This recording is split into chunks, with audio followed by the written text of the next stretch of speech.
جب سرکار نے کیا نا اعلان نبوت، کوہ صفا پہ کھڑے ہو کہا کہ لوگوں میں نبی ہوں تمہاری طرف بن کے آیا، اب سارے کافر اکٹھے ہو گئے۔ جب انہوں نے آگے سے ڈیمانڈ کیا نا کہ اگر تو نبی ہے تو بول تیرے نبی ہونے کی دلیل کیا؟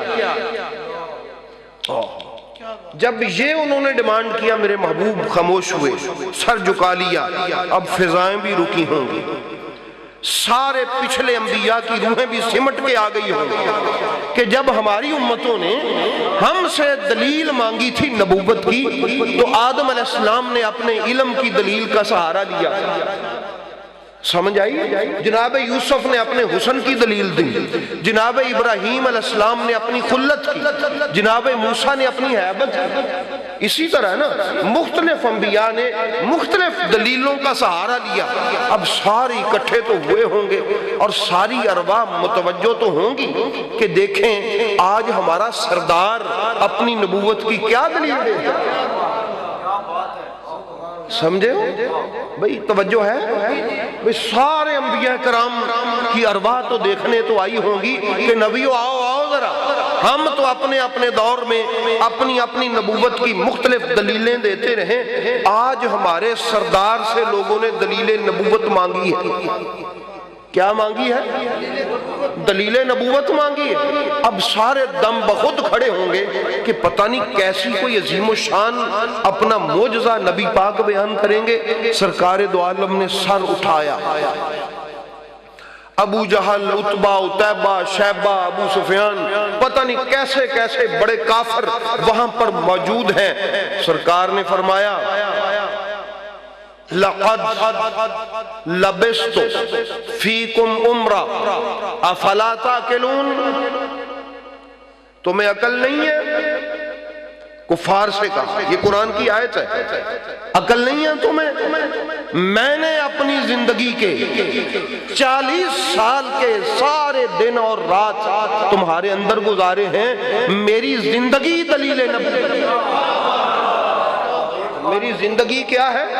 میری زندگی میرے لیے دلیل نبوت ہے۔ اگر تم مجھ سے نبوت کی دلیل مانگتے ہو تو یہ میرے 40 برس دیکھ لو، بچپن میں تمہارے درمیان میں تھا، میں اپنے گھٹنوں پہ تو چلا ہوں گا، کبھی گرا تو نہیں ہوں گا، اور میرا بچپن بھی تم نے دیکھا، اس میں کوئی عیب نظر آیا؟ پھر میرا لڑکپن تم نے دیکھا، تمہیں اس میں کوئی کمی نظر آئی؟ پھر میری جوانی تم نے دیکھی، کبھی میری جوانی کو دیوانگی آئی ہو؟ کبھی کوئی جوانی کے دور میں ایسی کوئی بات ہو جو تم نے دیکھی ہو؟ یہ ساری میری زندگی کے ماہ و سال، میری 40 برس زندگی کا لمحہ لمحہ میرے لیے میں دلیل نبوت کے طور پہ پیش کرتا ہوں۔ میری زندگی اتنی پاک ہے کہ ہر لمحہ دیکھو وہ تمہیں قرآن نظر آئے گا، میری زندگی کا ہر لمحہ کیا نظر آئے گا؟ احباب گرامی، اسی لیے تو اللہ نے فرمایا محبوب 40 برس چپ رہے۔ عیسیٰ علیہ السلام آئے تو فوراً بول اٹھے کہ میں نبی ہوں، سمجھے ہو؟ حضرت یحییٰ علیہ السلام پنگوڑے میں بول اٹھے، اسی طرح بہت سارے انبیاء کرام ماں کے پیٹ میں بول اٹھے، کئی نبی وہاں سے گواہیاں دے دی اپنی نبوت کی۔ یہ امام الانبیاء ہے، 40 برس خاموش رکھا، فرما محبوب 40 برس قرآن بن کے دکھا، 40 برس قرآن بن کے دکھا، اور 40 برس کے بعد قرآن پڑھ کے سنا۔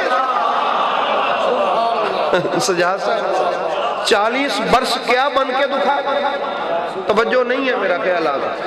40 برس تک قرآن بن کے دکھا، بن کے قرآن بن گیا 40 برس تک، اور اس کے بعد پھر قرآن پڑھ کے سنا، اور یہ وہی ہوگا جو 40 برس تو خاموش رہا۔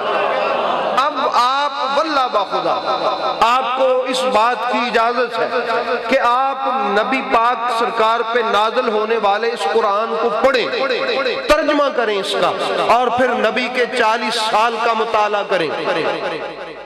آپ اس نتیجے پہ پہنچیں گے کہ یہ 40 سال قرآن جیسے ہیں اور وہ قرآن ان 40 سالوں جیسا.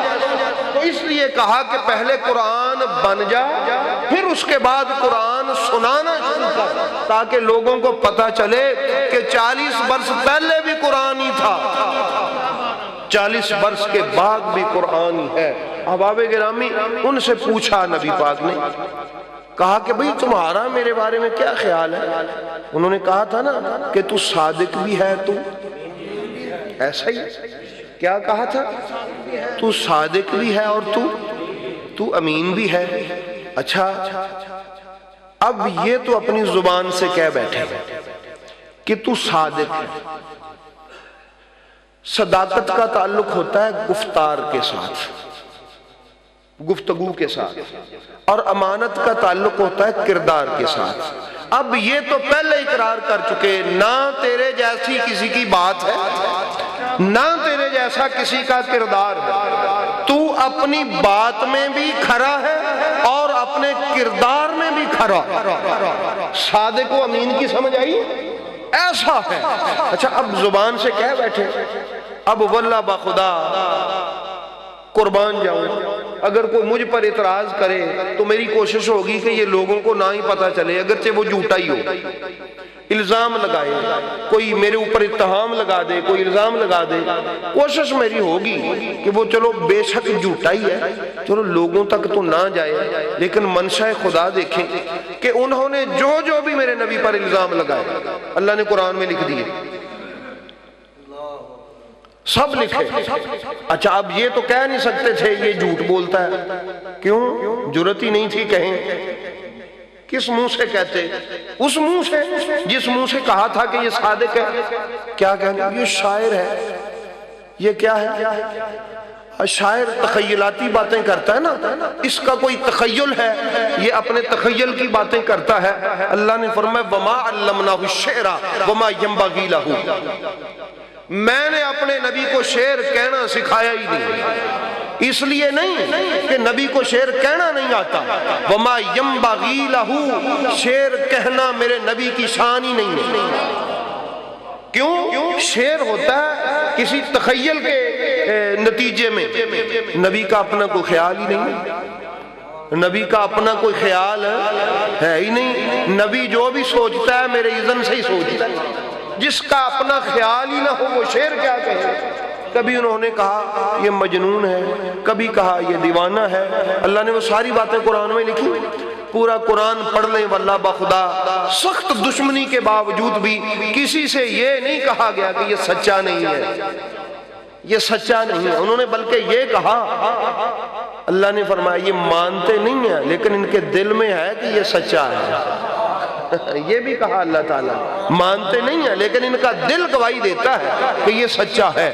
اس لیے احباب گرامی، میرا محبوب اتنا سچا ہے، اتنا سچا ہے اور امانت دار ایسا ہے کہ کائنات میں ایسا کردار کبھی کسی نے نہیں دیکھا کہ جب ہجرت کی رات تھی، وہ جو باہر قتل کرنے کے لیے کھڑے تھے ان میں کوئی ایک بھی ایسا شخص نہیں تھا جس کی امانت نبی پاک کے پاس نہ ہو. ان کو پتا تھا قتل کریں گے، لیکن ان کو اس کے ساتھ یہ بھی یقین تھا ہماری امانت غیر محفوظ ہاتھوں میں نہیں. نبی پاک نے اسی لیے علی پاک کو فرمایا تھا یہ امانتیں ہیں، ان کی دے آنا صبح کو، ان کی امانتیں صبح کو دے آنا. اعلیٰ قسم کا امانت دار ہے، کائنات میں ایسا امانت دار اور امین بھی کوئی نہیں.